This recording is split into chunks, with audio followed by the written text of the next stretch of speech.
Friends, इस lecture series में हम लोग नीट के प्रीवियस ईयर्स में जितने भी क्वेश्चंस पूछे हुए हैं उन सब का सॉल्यूशन कर रहे हैं। तो इस सीरीज में आज का चैप्टर है बेसिक मैथ्स एंड वेक्टर्स। ये लेक्चर नंबर 1 है। इसी तरह से सारे चैप्टर के पिछले साल के पूछे हुए सारे क्वेश्चंस के सॉल्यूशन करने वाले हैं। ठीक है, तो स्टार्ट करते हैं हम लोग बेसिक मैथ्स एंड वेक्टर्स के साथ। तो फर्स्ट क्वेश्चन आपके स्क्रीन पे ये रहा। पहला क्वेश्चन 20,000 रुपये के लिए। क्या है question? Find the torque the origin at the origin when a force of 3 J cap, ये डायरेक्शन है फोर्स का, J cap, act on a particle where position vector is 2 के कैप। क्वेश्चन ध्यान से पढ़ लीजिए क्या है। 2020 में पूछा हुआ क्वेश्चन है ये। आपको इसमें टॉर्क फाइंड करना है। किस पॉइंट के अबाउट टॉर्क फाइंड करें सर? किस पॉइंट के अबाउट? तो find the torque about the origin, origin के अबाउट। तो एक ओरिजिन यहाँ पे देखिए मैं बना दिया, ये रहा ओरिजिन आपका। इसके अबाउट फाइंड करना है। When a force of 3 J cap, देखिए ये फोर्स का वैल्यू है F इक्वल टू, ये गिवन है, act on a particle where position vector is 2 के कैप। ये जहाँ भी एक्ट कर रहा है उस पॉइंट का पोजिशन वेक्टर दिया हुआ है 2 के कैप। तो मान लेते हैं वो पॉइंट P है, इसका पोजीशन क्या लिखा हुआ है? 2 के कैप, 2 के कैप। इसी पॉइंट पे फोर्स लग रहा है, इसी पॉइंट पे P पॉइंट पे फोर्स लग रहा है। तो ठीक है भाई, इस पॉइंट पे मैं फोर्स लगा दिया। ये देखिए ये रहा फोर्स मेरा। फोर्स कितना लगा? 3 जे कैप, F रहा ये। किस पॉइंट के अबाउट टॉर्क निकालना है सर? O पॉइंट के अबाउट, टॉर्क अबाउट ओरिजिन। तो टॉर्क का फॉर्मूला क्या होता है? R cross F। आर क्या रहा? ओ से लेकर पी तक, क्या यही पोजीशन वेक्टर है? टॉर्क का फॉर्मूला होता है आर क्रॉस एफ। तो आर यहाँ क्या 2 के कैप है, क्योंकि यही तो आर वेक्टर हम लेंगे ये, क्योंकि ओरिजिन के अबाउट निकालना है। तो ये फिक्स पॉइंट रहा, ये फिक्स पॉइंट।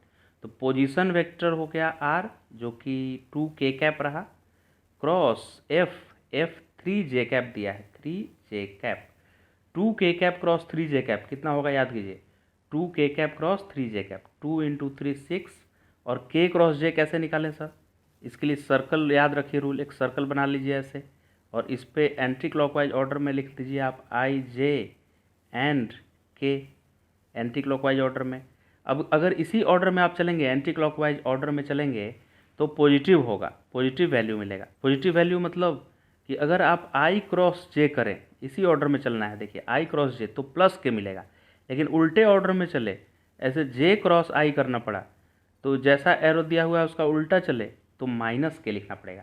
यहाँ आप ध्यान से देखिए, पहले के आया फिर आई आया, तो मैग्नीट्यूड तो 2 इंटू 3 6 हो गया, लेकिन के क्रॉस जे क्या होगा? आइए करते हैं, देखिए के क्रॉस जे, तो के यहाँ पे है और जे यहाँ पे है, तो के से जे जाने से मैं मुझे क्लॉकवाइज चलना पड़ेगा, यानी जैसा एरो दिया है उसका उल्टा चलना पड़ेगा के क्रॉस जे के लिए। तो के क्रॉस जे माइनस आई होगा, तो 6 तो होगा लेकिन माइनस आई कैप हो जाएगा, माइनस आई कैप।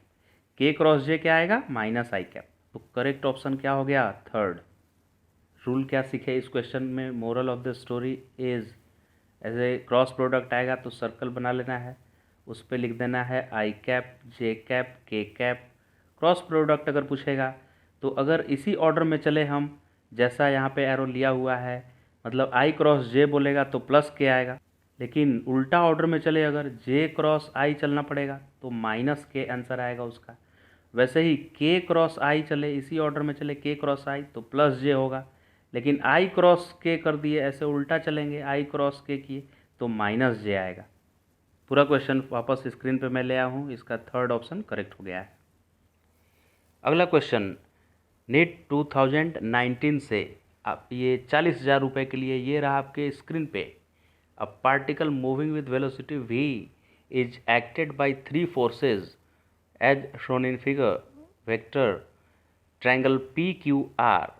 देखिए पी क्यू आर एक ट्रायंगल बनाया हुआ है, पी पॉइंट यहाँ है, क्यू यहाँ, आर है।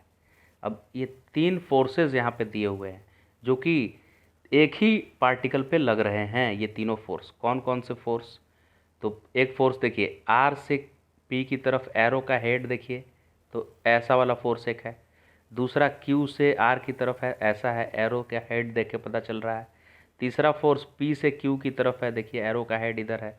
ये 3 फोर्स है और वो किसी पार्टिकल पे एक साथ लग रहे हैं। The velocity of the particle will, और इधर ऑप्शंस दिए हुए हैं सब कि अगर किसी पार्टिकल पे ऐसा फोर्स लग रहा है तो उस पार्टिकल का वेलोसिटी क्या होगा।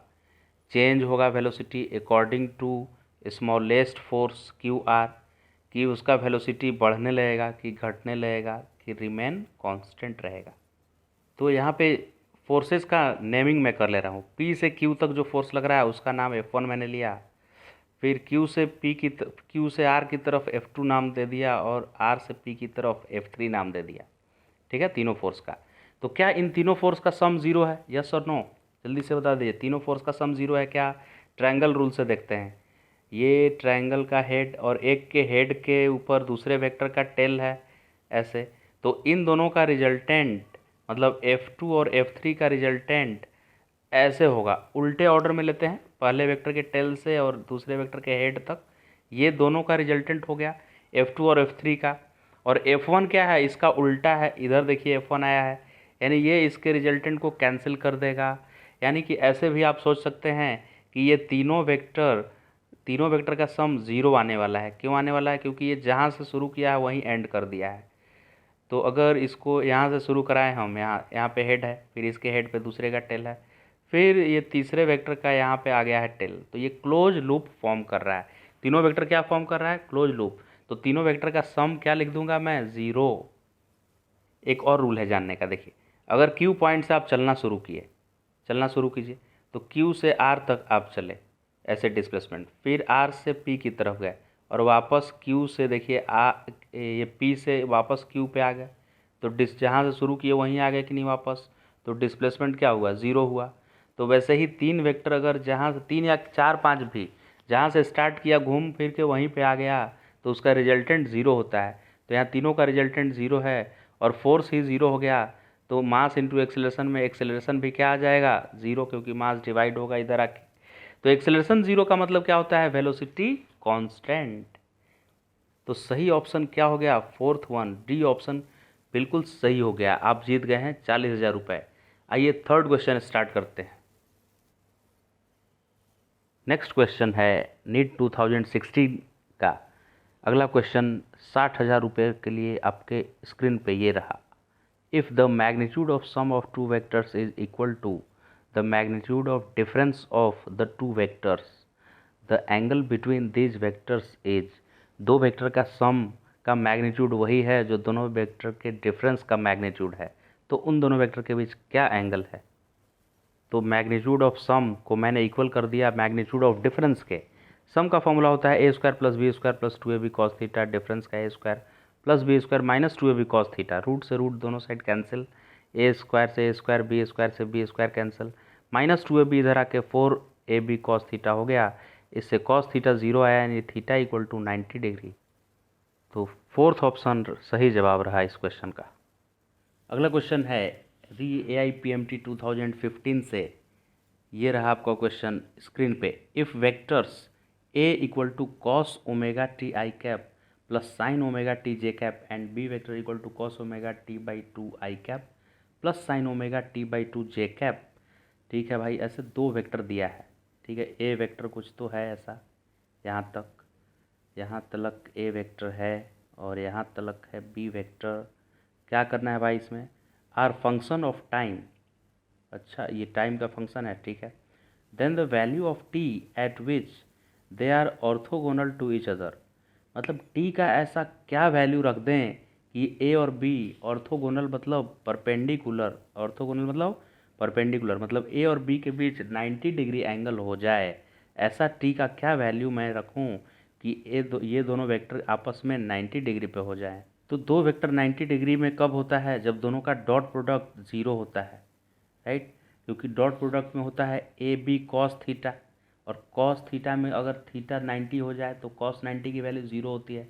इसीलिए अगर दो वेक्टर को मुझे 90 डिग्री करना है, दो वेक्टर के बीच 90 डिग्री अगर एंगल है तो उनका डॉट प्रोडक्ट पक्का क्या होगा? ज़ीरो। तो इन दोनों का डॉट प्रोडक्ट कर देते हैं, तो कॉस कॉस के साथ मल्टीप्लाई हो रहा है, तो cos omega T by two, तो cos omega T by two, और साइन का साइन के साथ होगा, डॉट प्रोडक्ट ऐसे ही करते हैं ना, जे कैप के साथ मल्टीप्लाई होता है और आई कैप के साथ मल्टीप्लाई होता है, और बाकी का टर्म आई कैप जे कैप के साथ मल्टीप्लाई होने वाला टर्म ज़ीरो हो जाता है कि नहीं। तो ठीक है, मल्टीप्लाई कर दिया मैंने आई कैप को आई कैप वाले के साथ, जे कैप को जे कैप के साथ, तो sign omega T by to, ये साइन जे कैप वाला आया और आई कैप वाला तो कर ही दिए थे। तो डॉट प्रोडक्ट ज़ीरो करना है क्योंकि दो वेक्टर में 90 डिग्री एंगल लाना है मुझे, तो डॉट प्रोडक्ट ज़ीरो कर दिया। Cos A plus cos B, और ये साइन ए प्लस साइन बी जैसा दिख रहा है सर, इसका तो एक फॉर्मूला होता है, cos A plus cos B और साइन ए प्लस साइन बी होता है कॉस ए माइनस बी। तो कॉस ए के जगह पर ओमेगा टी है और बी के जगह पर ओमेगा टी बाई टू है, तो कॉस ए माइनस बी लिख दिया मैंने फॉर्मूला, और इसका वैल्यू क्या आना चाहिए, ज़ीरो, क्योंकि डॉट प्रोडक्ट ज़ीरो आना था। तो ये कॉस कितने डिग्री का वैल्यू ज़ीरो होता है, 90 डिग्री का होता है क्या, बिल्कुल होता है 90 डिग्री का। यानी कि ये omega T minus omega T by to वाला आइटम जो है ये पक्का 90 डिग्री होना चाहिए। तो ओमेगा टी में से आधा ओमेगा टी घट गया तो आधा ओमेगा टी बचेगा, तो ये आधा ओमेगा टी जो है ना वो पक्का पाई बाई टू यानी 90 डिग्री होगा। तो इससे टी की वैल्यू क्या आ जाएगी, टू उधर मल्टीप्लाई हो जाएगा जाकर, तो टू पाई बाई टू में से टू कट गया, ओमेगा इधर डिवाइड हो जाएगा जाके, तो खाली पाई बाई ओमेगा बच जाएगा। तो फोर्थ ऑप्शन इसका करेक्ट आ गया, सही है, वाह। देखिए भाई, पिछला क्वेश्चन आप सही नहीं कर पाए थे तो आप जितना भी पैसा अर्न किए थे सब हो गया है ख़त्म। तो अभी नेक्स्ट क्वेश्चन है नीट 2010 का, ये पूरे 20 रुपये के लिए क्वेश्चन ये रहा आपके स्क्रीन पे। Magnitudes and direction indicated in the figure, which of the following statement is true. ये क्या है भाई question, 6 vectors A to F, A से चालू होकर एफ तक 6 वेक्टर है, have the magnitude and direction indicated in the figure यहाँ पे दिया हुआ है, इसमें मैग्नीट्यूड और डायरेक्शन 6 वेक्टर का दिया है। तो विच of the following statement is true, ठीक है, ये 6 वेक्टर ए से एफ दिया है, तो ये 6 वेक्टर में कौन सा ऑप्शन सही है, इस फिगर को देख के 6 वेक्टर का फिगर देखना है कि एगो वेक्टर दाहिने है, एगो नीचे है, एगो ऊपर है, तो कौन सा ऑप्शन इन सब ऑप्शन में से सही होगा। तो इस क्वेश्चन को बनाने के लिए triangle rule of vector addition याद रखना है। ट्रायंगल रूल क्या है कि अगर एक वेक्टर के हेड पे दूसरे वेक्टर का टेल है, एक ये जैसे ए वेक्टर एग्जांपल मैं ले रहा हूँ, ए वेक्टर ये है, और बी को ऐसे इसके बी को यहाँ पे मैं ले आऊँ ऐसे, इसको वेक्टर को पैरेलल कहीं भी खींच के ले जा सकते हैं। तो रिजल्टेंट ट्रायंगल रूल से क्या बोलता है कि रिजल्टेंट पहले वेक्टर के टेल से दूसरे वेक्टर के हेड तक, यानी ये वाला रिजल्टेंट होगा। ये रूल याद रखना है आपको, ठीक है। अब यह पैरेललोग्राम वाला रूल क्या याद रखना है कि दोनों वेक्टर को टेल से टेल मिला दीजिए, वो और अभी आसान है, टेल टू टेल दो वेक्टर को मिला दीजिए पैरेलल खिसका के, और जैसे एक वेक्टर ए यहाँ है तो बी वेक्टर को यहाँ पे खिसका के बनाएंगे, नीचे नीचे चेहरा किए हुए रहेगा ये बी वेक्टर, नीचे एरो हेड रहेगा, तो इन दोनों का रिजल्टेंट क्या बीच में ऐसे जाएगा, ये याद रखना है, ठीक। तो पहला ऑप्शन बोलता है कि B plus C equal to F होगा। बी वेक्टर किधर है भाई, ये देखिए बी वेक्टर है, अब उसमें सी ऐड करना है गुरु, अब सी दाहिने तरफ देखिए जा रहा है दाहिने तरफ, तो इस सी को यहाँ पैरेलल खींच के लाइए कि यहाँ कहाँ है, बी के पास चलो, तो बी के पास सी को खींच के लाया तो ऐसे सी बना, तो इन दोनों का जो रिजल्टेंट है वो इधर को आया।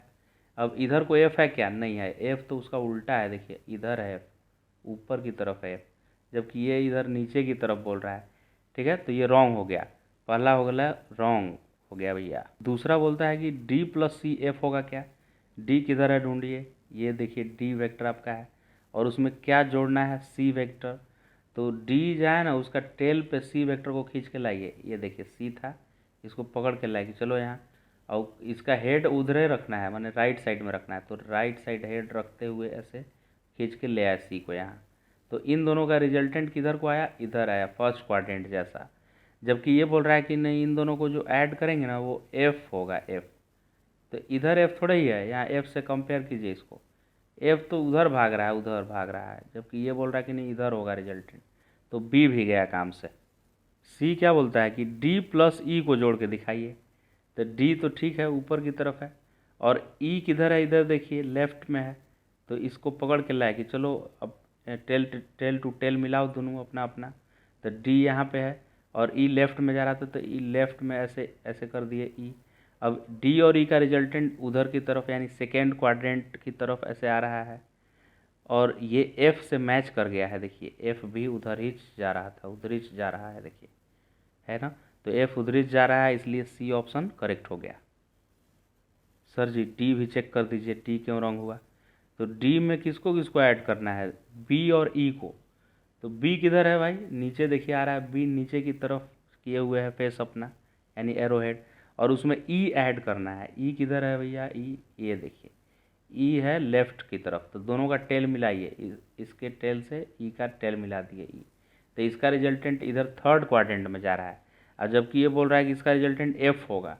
एफ कहाँ से होगा, एफ तो उधर जा रहा है, देखिए उधर, और जबकि ये रिजल्टेंट इधर आ रहा है, यानी कि ये डी भी रॉन्ग हो गया, सी ऑप्शन ही करेक्ट है। अगला सवाल AIPMT 2007 से, if A cross B equal to √3 times A dot B then the value of A plus B का मॉड। ए प्लस बी का मैग्नीट्यूड पूछा है वेक्टर का, और ए क्रॉस बी दिया है कि √3 टाइम्स ए डॉट बी होगा। तो ये चार ऑप्शन में से कौन सा ऑप्शन सही होगा भाई। तो देखिए गुरु, ए क्रॉस बी को √3 टाइम ए डॉट बी लिखिए। ए क्रॉस बी होता है बी साइन थीटा है, अब ए डॉट बी होता है बी कॉस थीटा, और √3 तो यहाँ मिला ही है। तो अभी ए बी को मार देगा, अब साइन बाई कॉस इधर आके टैन हो जाएगा, तो टैन थीटा √3, तो ये 60 डिग्री थीटा हुआ, यानी कि 60 डिग्री कॉस 60 का ही वैल्यू √3 होता है, इसलिए थीटा 60 डिग्री लिख दिए। अब पूछा है ए और प्लस बी निकालिए मॉड उसका, तो A square plus B square plus 2ab cos theta होता है। कॉस थीटा का वैल्यू में थीटा हम 60 डिग्री रखे तो कॉस 60 हाफ होता है, हाफ लिख दिए। तो A square plus B square plus 2ab और उसमें हाफ लग गया, तो 2 ने 2 को तबाह कर दिया, तो A square plus B square अब प्लस ए बी का 1/2 आ गया, ये आ गया A square plus B square plus A B, और इसका रूट में आंसर आ गया, रूट, क्योंकि मैग्नीट्यूड रूट लेके निकालते हैं ना, तो रूट में आंसर आया इतना। कौन ऑप्शन सही हुआ देखिए, फर्स्ट गया काम से, सेकंड भी गया भाई, थर्ड भी गया, फोर्थ ऑप्शन सही हो गया। देखिए A square plus B square plus A B और रूट को 1/2 लिखते हैं पावर। आखिरी पड़ाव पे आ चुके हैं हम इस गेम के। AIPMT 2006, कितने प्रतिशत भारतीय इस क्वेश्चन को सॉल्व कर पाते हैं, आइए देखते हैं। The vector A and B are such that magnitude of A plus B equal to magnitude of A minus B. दो वेक्टर, अच्छा ए बी का मॉड जो है वो ए माइनस बी के इक्वल है, तो angle between A and B क्या होगा बताना है, इनमें से कौन सा एंगल होगा।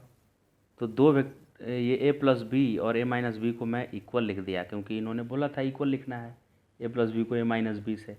अब ए प्लस बी का फॉर्मूला हो गया A square plus B square plus 2ab cos theta, और ए माइनस बी का होता है मैग्नीट्यूड का formula A square plus B square minus 2ab cos theta.